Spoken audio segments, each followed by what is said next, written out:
was ready. There was a boy with a great opinion after opinion. He's ready.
So I'm reviewing, going back to the basics with the Bic Crystal. I have an original Bic Crystal in blue color and a Bic Ultra Smooth in the black color.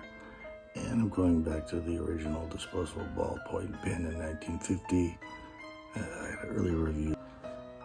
Marcel Bic shortened his name for the company, and in 1950 he's been called the Henry Ford of the ballpoint pen. Before him, it was, mostly expensive pens you would get at a department store and still could get. And he made it very, you get one of many out of a pack with many uses. And when you're done, you just get another one. And it just took over and was accepted in colleges and high schools. And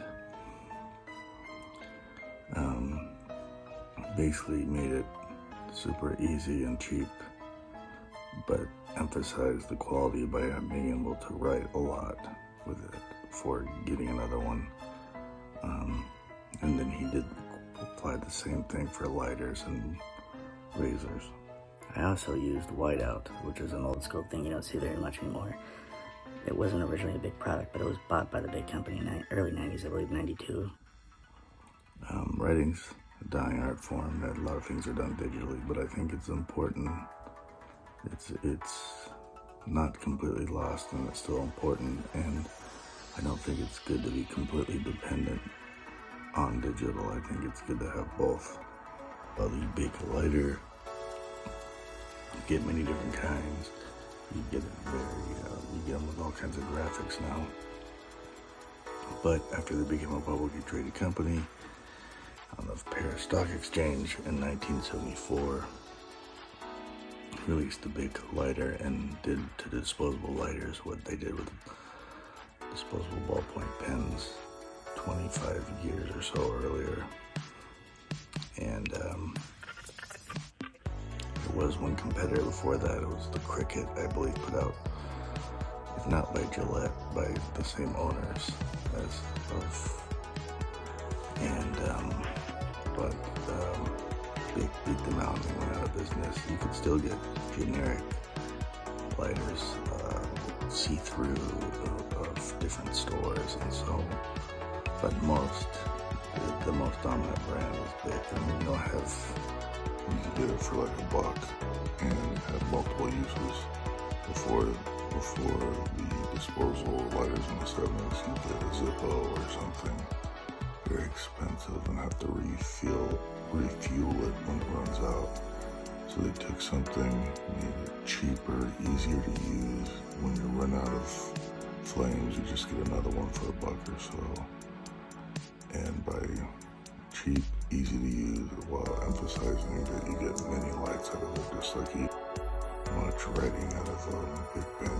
The Bic lighter, you get many different kinds. You get them with all kinds of graphics now.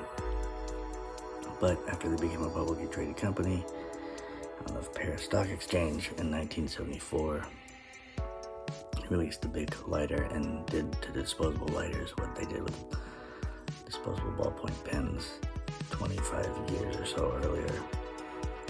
And there was one competitor before that. It was the Cricket, I believe, put out, not by Gillette, by the same owners as of, and Bic beat them out and they went out of business. You could still get generic lighters, see-through of different stores, and so, but the most dominant brand is Bic. I mean, they don't have, and you know, I was able to get a lighter. You could get it for like $1 and have multiple uses. Before the disposable lighters in the 70s, you'd get a Zippo or something very expensive and have to refuel it when it runs out. So they took something, made it cheaper, easier to use. When you run out of flames, you just get another one for $1 or so. And by cheap, easy to use, while emphasizing that you get many lights out of it. So I'm giving them all 4 to 4 stars. I already did that for the Bic Crystal ballpoint pen. It's a classic, so I'm not really giving it again here. I'm just showing. It's kind of a re-show, and it's dying out, but I do it for the whiteout and for the Bic disposable lighter for what it is. It's the ultimate utility.